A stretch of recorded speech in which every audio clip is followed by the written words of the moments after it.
Welcome to middle education. मेरे पास class 9th वाले बच्चों का बार बार यही मैसेज आ रहा है कि सर जिस प्रकार से आपने सोशल साइंस की तैयारी कराई है, प्लीज अब हिंदी सब्जेक्ट की तैयारी कराइए ताकि हिंदी में भी हम बेहतर स्कोर गेन कर सकें। तो लीजिए, फाइनली अब मैं लेकर के आ चुका हूं हिंदी का प्रश्न पत्र आपके सामने। इस वीडियो में हम कवर करेंगे क्वेश्चन नंबर 1 से और आगे बढ़ेंगे इन सारे क्वेश्चंस को देखते हुए और एंड करेंगे आपके क्वेश्चन नंबर 23 तक। और अथवा सहित आंसर देखने वाले हैं, एक एक चीज को बहुत अच्छे से कवर करेंगे।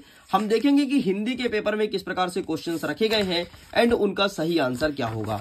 तो चलिए स्टूडेंट्स, बिना टाइम वेस्ट किए फटाफट हम करते हैं वीडियो को शुरू और देखते हैं कि हिंदी में किस प्रकार से क्वेश्चन रखे गए हैं एंड इसका सही उत्तर क्या होने वाला है। परेशान मत हो, हम इसका पीडीएफ भी आपको दे देंगे। हम आगे बताएंगे आपको सब कुछ कहां मिलेगा। देखो, हिंदी का प्रश्न पत्र आपका कुछ इस प्रकार से रहेगा। जैसे आपको पेपर मिलता है तो सबसे पहले यहां पर आपको अपना रोल नंबर फिल करना है।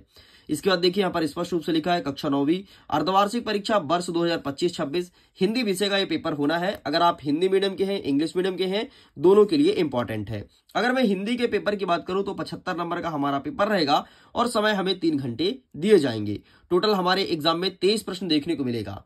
एंड यहाँ पर निर्देश लिखा है जैसे सभी प्रश्न को हल करना अनिवार्य है। 1 से लेकर के 5 तक हमें 30 वस्तुनिष्ठ प्रश्न देखने को मिलेगा और प्रत्येक प्रश्न रहेगा हमारे 1 अंक का। आगे बढ़ते हैं तो कुछ निर्देश और यहाँ पे लिखा है, जैसे हमें कुछ 2 अंकीय प्रश्न देखने को मिलेगा, कुछ मिलेगा 3 अंकीय और कुछ 4 अंकीय क्वेश्चन देखने को मिलेगा। तो इस प्रकार से इंस्ट्रक्शन है, इंस्ट्रक्शन को ध्यान से पढ़िएगा।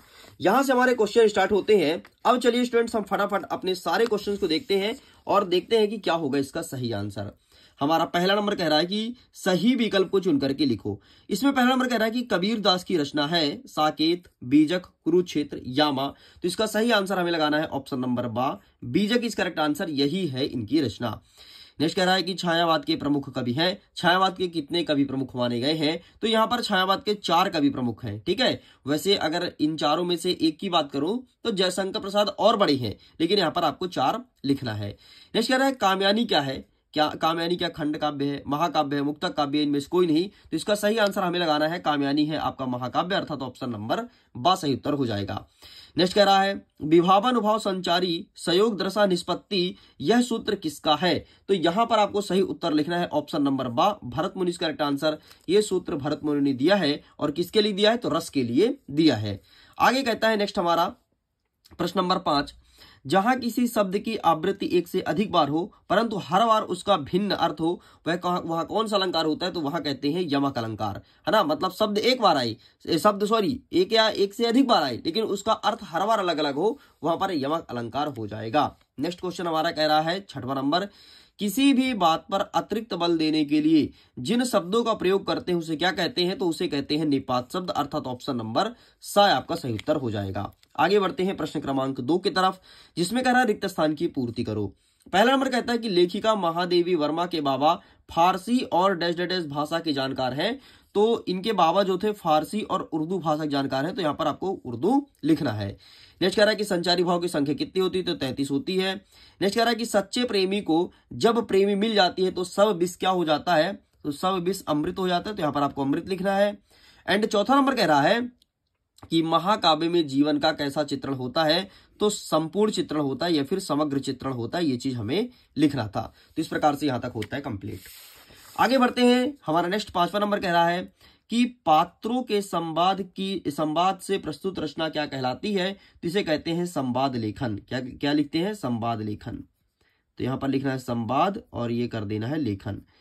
नेक्स्ट हमारा क्वेश्चन कह रहा है 6वां नंबर कि रीढ़ की हड्डी एकांकी में कुल कितने पात्र हैं? तो कुल 6 पात्र हैं, तो यहां पर आपको 6 लिख देना है। आगे बढ़ते हैं नेक्स्ट प्रश्न क्रमांक 3, इसमें कह रहा है सत्य सत्य लिखो। पहला नंबर कहता है लेखिका मृदुला गर्ग ने अपने नानी को देखा था। तो क्या देखा था? नहीं। लेखिका मृदुला गर्ग ने अपने नानी को नहीं देखा था, तो यहां पर आपको असत्य लिखना है। नेक्स्ट कह रहा है जिसके कारण मन में भाव जागृत होता है क्या उसे आलम्बन कहते हैं? बिल्कुल सही हो जाएगा। नेक्स्ट कहता है कि कामयानी के रचयिता क्या तुलसीदास है? नहीं, कामयानी के रचयिता तो जयशंकर प्रसाद है। नेक्स्ट कह रहा है कि दंड का विलोम क्या सजा होता है? नहीं, जो सजा है ना वो इसका पर्यायवाची है, विलोम नहीं है। नेक्स्ट कह रहा है कि नानी के मन में देश के आजादी के प्रति जुनून था, तो ये बात बिल्कुल सही हो जाएगा। एंड शंकर बाबू वीकेंड में घर आए थे, तो ये आपका गलत हो जाएगा। इस प्रकार से केवल आपका दूसरा और 5वां सही है, बाकी सब कुछ गलत है। आगे बढ़ते हैं प्रश्न क्रमांक 4 की तरफ। इसमें कह रहा है कि सही जोड़ी को बनाइए। पहला नंबर आपका कह रहा है वाक, तो इसका सही आंसर हो जाएगा आपका कश्मीरी कवित्री, तो इससे मैच कर देंगे। नेक्स्ट कह रहा है कि सब विष, तो सब विष अमृत होए, तो इससे मैच कर देना है। नेक्स्ट हमारा कह रहा है कि क्यों गाती है, तो इसका सही आंसर आपको क्या करना है, कोकिला कर देना है। क्यों गाती है तो कोकिला हो जाएगा। नेक्स्ट कहता है ग्रामश्री, तो इसका सही आंसर हो जाएगा आपका सुमित्र नंदन पंत। सर्वेश्वर दयाल शर्मा, तो इसका सही आंसर आपको लगाना है बाल पत्रिका पराग। एंड कृष्ण भक्ति, तो यहाँ पर आपको लगाना है मीरा। इस प्रकार से आपका सही जोड़ी होता है कंप्लीट। चलिए आगे बढ़ते हैं प्रश्न नंबर 5 की तरफ। इसमें कह रहा है कि एक वाक्य में उत्तर दीजिए। पहला नंबर कह रहा है कि गांव में शहरी मेहमान मतलब दामाद की तरह सज धज कर कौन आया था, तो यहाँ पर आपको मेघ लिखना है। ठीक है, मेघ आया था सज धज करके। नेक्स्ट कह रहा है प्रबंध काव्य के भेद का नाम लिखो, तो प्रबंध काव्य के 2 भेद होते हैं। ठीक है, तो यहाँ पर आपको 2 कर देना है। नेक्स्ट कह रहा है कि रसाक्तम वाक्यम अर्थात रसयुक्त वाक्य ही क्या है, तो यहाँ पर आपको काव्य लिखते हैं। रसयुक्त वाक्य ही क्या है, काव्य है। नेक्स्ट कह रहा है कि संस्मरण किसे कहते हैं, तो सिंपल सा, किसी भी चीजों को आंखों देखा वर्णन करना संस्मरण कहलाता है। मतलब किसी चीज को तुमने आंखों से देखा, उसका वर्णन कर दिया, वो तुम्हारा संस्मरण कहलाएगा। नेक्स्ट कह रहा है कि समास कितने प्रकार के होते हैं, तो समास 6 प्रकार के होते हैं। नेक्स्ट कह रहा है कि लेखिका की परदादी ने मंदिर में जाकर क्या मन्नत मांगी थी, तो उसे वो चाहती थी कि जो हमारी बहू है उसकी लड़की हो, तो लड़की होने की मन्नत मांगी थी। आपको यहाँ पर लिखना है लड़की होने की मन्नत मांगी थी। इस प्रकार से जितने भी वस्तुनिष्ठ प्रश्न होते हैं वो सब होता है कंप्लीट। अब हम कवर करेंगे अपने 2 अंक के क्वेश्चंस को और देखते हैं 2 नंबर के क्वेश्चंस किस प्रकार से रहने वाला है। यहां से स्टार्ट होता है। प्रश्न नंबर 6 कह रहा है कि कोयल की कूकू सुनकर के कवि माखनलाल चतुर्वेदी की क्या प्रतिक्रिया थी, और अथवा कह रहा है कि प्रबंध काव्य के 2 भेद का नाम लिखो। आइए देख लेते हैं कि इसका सही आंसर क्या हो जाएगा। तो इसके लिए हमें देखना पड़ेगा अपने बुक में। एंड ये रहा तुम्हारे सामने माखनलाल चतुर्वेदी का आंसर। Take a screenshot. आगे देख लेते हैं इसके अथवा जो पूछा गया है, तो ये रहा इसका आंसर। ठीक है, तो अथवा वाले का भी फोटो खींच सकते हैं। ठीक है, प्रबंध काव्य ना, ये रहा। चलो साइड करते हैं। नेक्स्ट कह रहा है हमारा प्रश्न क्रमांक 7 कि छंद किसे कहते हैं और छंद के प्रकार बताना है। ठीक है, तो आइए देख लेते हैं कि छंद क्या होता है, छंद कितने प्रकार के होते हैं। तो ये रहा तुम्हारे सामने छंद और छंद के प्रकार। ठीक, तो 2 प्रकार का होता है, एक होता है मात्रिक, दूसरा होता है वार्णिक। इसको डिटेल भी करनी पड़ेगी एंड इस प्रकार से आपको लिखना है। चलो आगे बढ़ते हैं। Next question. नेक्स्ट इसी का अथवा कह रहा है कि मानवीकरण अलंकार को परिभाषित करना है। ठीक है, क्या होता है मानवीकरण अलंकार, तो आइए देखते हैं इसका सही आंसर क्या हो जाएगा। तो ये यहां पर लिखा है, तो टेक अ स्क्रीनशॉट। चलो आगे बढ़ते हैं। नेक्स्ट कह रहा है कि कवि रसखान और माखनलाल चतुर्वेदी के कला पक्ष और 2 विशेषताएं लिखनी है। तो आइए दिखा देते हैं इसका सही आंसर क्या होगा। वैसे इसका सही आंसर मैं आपको दे दूंगा पीडीएफ के थ्रू, तो पीडीएफ में दे दूंगा डिस्क्रिप्शन बॉक्स से, तो वहां से भी देख लेना। लेकिन यहाँ पर मैं दिखा देता हूँ। ठीक है, रसखान पूछा है और माखनलाल चतुर्वेदी ना, तो ये रहा आपके सामने रसखान। ठीक है, तो ये चुपचाप लिख देना है। एंड ये रहा माखनलाल चतुर्वेदी। अगर इससे भी छोटा चाहिए तो लिंक डिस्क्रिप्शन बॉक्स में दिया गया है, सभी कवि का मैंने खुद लिखा है शॉर्ट ट्रिक से, वो भी देख सकते हो। आगे 9वां नंबर कहता है कि गोलंबर के पास जनसंपर्क की गाड़ी क्या ऐलान कर रही थी, और अथवा कह रहा है कि सवैया को परिभाषित करना है एग्जाम्पल सहित। आपके सामने 9 का अथवा वाला, तो आप इसका भी स्क्रीनशॉट ले लीजिए। चलिए आगे बढ़ते हैं। नेक्स्ट प्रश्न क्रमांक 10 कह रहा है कि भक्ति काल के 2 कवि का नाम बताना है और उनकी रचनाएं बतानी है। अथवा कह रहा है कि छायावाद के 2 प्रमुख विशेषताएं लिखिए। तो ये रहा आपके सामने 10वें नंबर का उत्तर। ठीक है, भक्ति काल का आंसर ऊपर दिया गया है। ठीक है, ये लिख देना। एंड छायावाद की विशेषताएं ये रहा, तो आप इसका भी फोटो क्लिक कर लीजिए। चलो आगे बढ़ते हैं। नेक्स्ट प्रश्न क्रमांक 11 कह रहा है कि किस शासन की तुलना तम के प्रभाव से की गई है और क्यों। इसी के अथवा कह रहा है कि कबीर दास जी के शिल्प सौंदर्य की 2 विशेषताएं बतानी है। तो आइए देख लेते हैं 11 का सही उत्तर क्या हो जाएगा। तो सबसे पहले देख लेते हैं किसकी तुलना तम से की गई है। ठीक, एंड ये रहा है आपके सामने। ठीक है, तो आप इसका स्क्रीनशॉट ले लो, ये नीचे वाला लिखा है ना, बस यही पूछा है। चलो आगे बढ़ते हैं। नेक्स्ट कह रहा है प्रश्न क्रमांक 12 कि भक्ति काल को स्वर्ण युग का काल क्यों कहा जाता है, और अथवा कह रहा है कि नई कविता के 2 कवि और उनकी एक रचनाएं बतानी है। तो आइए देखते हैं कि भक्ति काल को स्वर्ण युग का काल क्यों कहते हैं और नई कविता की 2 रचनाएं क्या हो जाएगा। तो ये रहा तुम्हारे सामने, भक्ति काल को स्वर्ण युग का काल क्यों कहा जाता है। ठीक है, आप इसका स्क्रीनशॉट ले लो। एंड ये रहा आपके सामने नई कविता। नई कविता की विशेषताएं और कवियों का नाम भी लिखा है, तो आप एक साथ स्क्रीनशॉट ले लीजिए। आगे बढ़ते हैं। नेक्स्ट प्रश्न क्रमांक 13 कह रहा है कि रस कितने प्रकार के होते हैं, उसका स्थायी भाव लिखना है। और अथवा कह रहा है कि कवि के अनुसार हथकड़ी को गहना क्यों कहा जाता है, ये प्रश्न पूछा है। तो आइए देख लेते हैं फटाफट इसका सही आंसर क्या हो जाएगा। सबसे पहले हम देख लेते हैं कि रस कितने प्रकार के होते हैं, फिर आगे के आंसर्स को कवर करेंगे। तो ये रहा आपके सामने आंसर। ठीक है, ये रस रस के बारे में ये रहा, ठीक है, टेक स्क्रीनशॉट। एंड अगर तुमको स्थायी भाव प्रकार देखना है तो यहाँ पर ज्यादा अच्छे से दिया गया है, ठीक है। अब इसके बाद क्या कह रहा है कि कवि के अनुसार हथकड़ियों को गहना क्यों कहा गया है, तो ये रहा है आपके सामने, हथकड़ियों को गहना क्यों कहा जाता है। प्लीज आप इसका फोटो खींच लो। आगे बढ़ते हैं, नेक्स्ट कह रहा है 14 नंबर कि माखनलाल चतुर्वेदी को कोयल से क्या ईर्षा हो रही थी, और अथवा कह रहा है कि निबंध लेखन की 2 विशेषताएं बताइए। आइए देखते हैं माखनलाल चतुर्वेदी की क्या ईर्षा हो रही थी, ठीक है। तो ये रहा है आपके सामने, आप इसका स्क्रीनशॉट ले लो, ठीक है। अब चलो आगे बढ़ते हैं, निबंध लेखन की विशेषताएं पूछा है, तो ये रहा है आपके सामने, ठीक। तो आप इसका भी फोटो क्लिक कर लीजिए। निबंध लेखन की विशेषताएं, निबंध लेखन, ये रहा सबसे पहले निबंध लेखन की 2 पॉइंट, एंड ये तुम्हें विशेषताएं लिखना है, ठीक है, वर्णनात्मक और विचारात्मक, ये चुपचाप लिख करके चले आना। आगे बढ़ते हैं, 15 नंबर कह रहा है कि प्रेमचंद्र जी की 2 रचना लिखते हुए भाषा शैली लिखना है, और अथवा कहता है कि राहुल संख्यात्रायण की 2 रचना लिखते हुए भाषा शैली लिखिए। प्रेमचंद्र पूछा है और राहुल संख्यात्रायण पूछा है, तो आइए देख लेते हैं प्रेमचंद्र क्या होता है, ठीक है। तो ये रहा मुंशी प्रेमचंद्र जी, प्लीज आप इसका स्क्रीनशॉट ले लो, एंड ये रहा तुम्हारे सामने, ठीक, और ये रहा।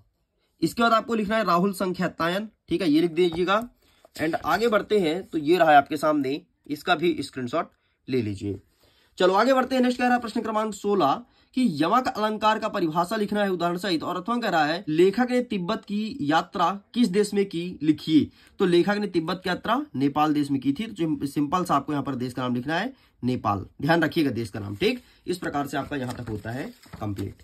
हमारा 17 नंबर कह रहा है कि किस घटना ने सलीम अली की जीवन की दिशा और दशा को बदल दी थी, अथवा कह रहा है कि महादेवी वर्मा जी उर्दू फारसी क्यों नहीं सीख पाई, कारण बताइए। तो आइए देख लेते हैं फटाफट इसका सही आंसर क्या हो जाएगा। सबसे पहले हम देख लेते हैं ऊपर वाले का कि किस घटना ने सलीम अली के जीवन को ही बदल दिया था, तो ये रहा तुम्हारे सामने, ठीक। तो आप इसका भी स्क्रीनशॉट ले लीजिए, ठीक है। एंड इसके बाद क्या कहता है अथवा वाला, महादेवी वर्मा ना, तो ये रहा तुम्हारे सामने महादेवी वर्मा, इसका भी आप स्क्रीनशॉट ले लीजिए, ठीक, कंप्लीट। आगे बढ़ते हैं, नेक्स्ट प्रश्न नंबर 18 कह रहा है कि आपको एक काव्यांश दिया है, काव्यांश का संदर्भ प्रसंग सहित भावार्थ बताना है, ठीक है। हसमुख हरियाली से हिम आताप, ठीक है, सुख से अलसाए सो सोए, भीगी अधियाली में निस्की, तारक सपने में से खोए, ये चीज पूछा गया है। तो आइए देखते हैं कि इसका सही आंसर हमें क्या लिखना है। ये रहा तुम्हारे सामने पद्यांश, एंड ये रहा तुम्हारे सामने संदर्भ प्रसंग और भावार्थ, बस इतना लिख करके चले आना है।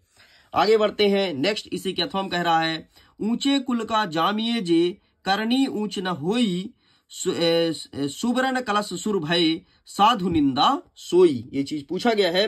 तो इसका आंसर आपको ये यहां पर दिया गया है, ठीक, ये ऊंचे कुल में जामिए। तो आप इसका स्क्रीनशॉट ले लो, देखो 22 में पूछा है, 23 में पूछा है, 24 में पूछा है, ठीक है। चलो आगे बढ़ते हैं, नेक्स्ट कह रहा है 19 नंबर। 19 नंबर कह रहा है कि अब आपको एक गद्यांश देगा, गद्यांश का संदर्भ प्रसंग सहित भावार्थ लिखना है। हम संस्कृति अस्मिता की बात कितनी करें, ठीक है, परंपराओं का अवमूल्यन हुआ है, इस प्रकार से लिखा गया है। तो चलिए फटाफट हम देख लेते हैं कि इसका सही आंसर क्या हो जाएगा। तो ये रहा तुम्हारे सामने हम संस्कृत की अस्मिता, ठीक है। तो संदर्भ प्रसंग और व्याख्या ये रहा, बस ये तुम्हें चिपका देना है। आगे बढ़ते हैं, अथवा में कह रहा है कि जानवरों में गधा सबसे ज्यादा बुद्धिमान समझा जाता है, ठीक है। तो अब इसका भी हमें संदर्भ प्रसंग और भावार्थ बताना है। तो आइए देखते हैं जानवरों में गधा बुद्धिमान है तो क्यों, ठीक है। तो ये रहा तुम्हारे सामने संदर्भ और प्रसंग, और ये रहा तुम्हारे सामने भावार्थ। आगे बढ़ते हैं, नेक्स्ट हमारा 20वां नंबर कह रहा है कि किसी एक विषय पर अनुच्छेद लिखिए, यातायात के नियम पर, जल है तो कल है, जीवन में पुस्तक की उपयोगिता, और अपने गांव व शहर पर, ठीक है। तो आइए देखते हैं कि इसका सही आंसर क्या हो जाएगा।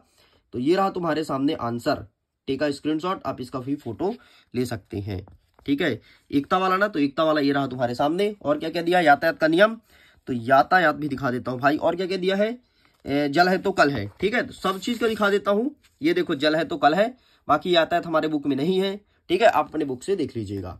चलो आगे बढ़ते हैं, नेक्स्ट कह रहा है प्रश्न क्रमांक 21 कि आपको गद्यांश को पढ़ना है और नीचे जो प्रश्न पूछा है उसका उत्तर देना है।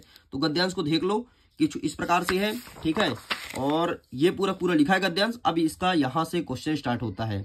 क्या कहता है पहला नंबर की ध्वनि प्रदूषण क्या है, तो सिंपल सा 80 डेसिबल से अधिक के ध्वनि शोर मानी जाती है, बस इतना तुम्हें लिखना है, ये हो जाएगा तुम्हारे पहले नंबर का आंसर। नेक्स्ट कह रहा है कि उपयुक्त अनुच्छेद का सारांश क्या है। तो इसका सारांश क्या है, तो इसका सारांश सिंपल सा ये लिखना है कि अगर हम 40 डेसिबल से अधिक साउंड बजाते हैं तो वो शोर के अंतर्गत आता है, और शोर जो होता है व्यक्ति के दिमाग को और मस्तिष्क को प्रभावित करता है। अत्यधिक शोर वाले कई सारे हमारे भारत देश के बड़े बड़े महानगर हैं, जैसे कोलकाता और मुंबई और दिल्ली। बस ये तुम्हें लिख देना है, ठीक है। इसका शीर्षक क्या है, तो इसका शीर्षक आपको लिखना है ध्वनि प्रदूषण। क्या लिखोगे, ध्वनि प्रदूषण। बस आपको इतना चिपका देना है। आगे बढ़ते हैं। नेक्स्ट क्या कह रहा है, इसी के अथवा में, 2 जलबाद नाव में घर में बढ़े दाम, दोनों हाथ उछालिए यही सयानो काम। इसका मतलब ये है कि नाव में पानी बढ़ने पर क्या करना चाहिए, तो नाव में पानी बढ़ने से दोनों हाथ से उछाल करके पानी बाहर निकालना चाहिए, ये कह रहा है। घर में संपत्ति बढ़ने पर क्या बुद्धिमानी होगी, तो घर में संपत्ति बढ़ने पर यही बुद्धिमानी है कि हमें संपत्ति का सही जगह पर उपयोग करना चाहिए। ऐसे नहीं कि जिस प्रकार से हम नाव से पानी उछाल फेंकते हैं, वैसे हम संपत्ति का दुरुपयोग करें। नेक्स्ट कह रहा है कि उपयुक्त पंक्ति का भावार्थ स्पष्ट कीजिए, एंड इसका अर्थ भी पूछा गया है। तो एक बार मैं चेक कर लेता हूं, ठीक है। अगर इसका आंसर होगा तो मैं दिखा दूंगा, लेकिन इसका आंसर मेरे पास नहीं है क्योंकि ये एक बुक से नहीं आते हैं, ठीक है, बाहर से आता है ये पैसेज। तो अभी मैंने आपको यहाँ पर आंसर बता दिया। तो प्लीज अगर आपने फिर से सुनना है तो वीडियो को बैक करके सुन लीजिए। आगे कहता है प्रश्न क्रमांक 22, शाला त्याग प्रमाण पत्र प्राप्त करने हेतु विद्यालय के प्राचार्य के नाम पर एक आवेदन पत्र लिखना है। और अथवा कह रहा है कि अपने परीक्षा परिणाम की जानकारी देना है अपने मित्र को, और एक पत्र लिखना है। तो आइए देख लेते हैं हम इसका सही आंसर क्या हो जाएगा। तो सबसे पहले देख लेते हैं शाला त्याग प्रमाण पत्र का, ठीक है। तो इसका आंसर ये रहा है आपके सामने, ठीक। तो ये रहा शाला त्याग प्रमाण पत्र या शुल्क मुक्ति के लिए, सॉरी ये है टीसी, ठीक है। तो आप ये छाप देना। और अथवा क्या कह रहा है कि मित्र को पत्र ना, तो ये भी मैं दिखा देता हूं मेरे भाई, मित्र को पत्र। तो ये रहा है आपके सामने, ठीक, ये रहा। तो आप इसका भी स्क्रीनशॉट ले लो। चलो आगे बढ़ते हैं। नेक्स्ट कह रहा है आपका अंतिम प्रश्न, प्रश्न क्रमांक 23। अब देखो, अगर आपने 23 तक बना रहा ना तो इसके पीडीएफ को डाउनलोड कर सकते हो। पीडीएफ का लिंक दिया है वीडियो के डिस्क्रिप्शन बॉक्स में। मैंने आपसे पहले बोला था कि मैं आपको पीडीएफ बताऊंगा कहां मिलेगा, तो लिंक डिस्क्रिप्शन बॉक्स में है, जाइए जाकर के PDF question paper with solution download कीजिए। हमारा 23वां नंबर कह रहा है कि किसी एक विषय पर आपको निबंध लिखना है, 150 शब्दों में 4 नंबर का प्रश्न रहेगा। टॉपिक कौन कौन सा रहेगा, वृक्षों का महत्व, मेरी प्रिय पुस्तक, कंप्यूटर आधुनिक युग, और अनुशासन का महत्व। मैं तो कहता हूं आप ये लिखना, अनुशासन का महत्व ज्यादा सही है क्योंकि हर बार ये एग्जाम में आता है। तो एक बार याद करो, तुम्हारा काम हो जाएगा। लेकिन अगर देखना चाहते हो तो मैं एक बार दिखा देता हूं, ठीक है। ये रहा तुम्हारे सामने अनुशासन का महत्व, फटाफट आप इसका स्क्रीनशॉट ले लीजिए। इस प्रकार से स्टूडेंट्स पूरा का पूरा प्रश्न पत्र मैंने कंप्लीट कर दिया है। अगर तुम इस क्वेश्चन पेपर को बहुत अच्छे सॉल्व कर लेते हो तो लिटरली अपने एग्जाम में टॉप करने वाले हो। तो मैं वीडियो को एंड करता हूं। Thanks for watching. खुश रहिए, पढ़ते रहिए, मुस्कुराते रहिए। Bye bye.